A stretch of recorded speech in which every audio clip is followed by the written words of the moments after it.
اعوذ باللہ من الشیطان الرجیم بسم اللہ الرحمن الرحیم۔ کیا شیعہ کہلوانا فقط کافی ہے؟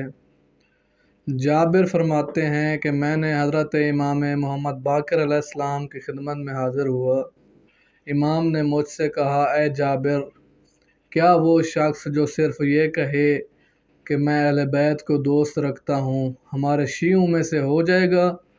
خدا کی قسم، ہمارے شیعہ وہ لوگ ہیں جو خدا سے ڈرتے ہیں، اس کی اطاعت اور فرمانبرداری کرتے ہیں۔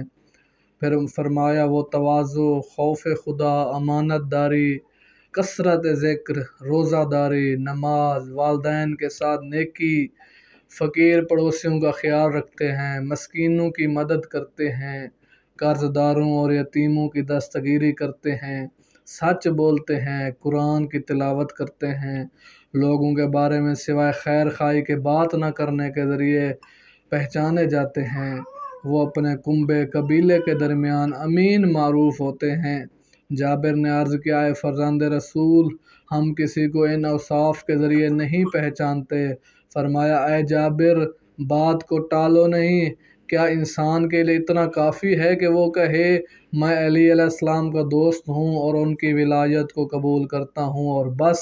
اگر وہ کہے کہ میں پیغمبر خدا کو دوست رکھتا ہوں کہ جن کا مقام علی علیہ السلام سے بھی بڑا ہے، لیکن ان کی سیرت اور تعلیمات پر عمل نہ کرے، یہ دوستی کوئی فائدہ نہیں پہنچائے گی۔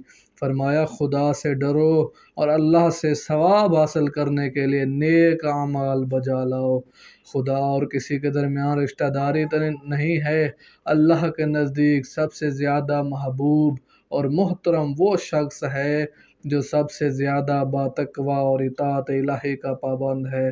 پھر فرمایا، اے جابر، کوئی بندہ خدا سے سوائے اس کی اطاعت اور بندگی کے ذریعے اس کے قریب نہیں جا سکتا، اور صرف کہنے سے کہ ہمارے ساتھ ہو جہنم کی آگ سے بچ نہیں جاؤ گے، اور یہ چیز خدا پر کوئی دلیل اور حجت نہیں ہے۔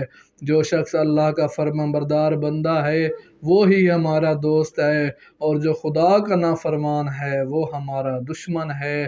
ہماری دوستی پرہیزگاری اور نیک اعمال انجام دیے بغیر حاصل نہیں ہو سکتی۔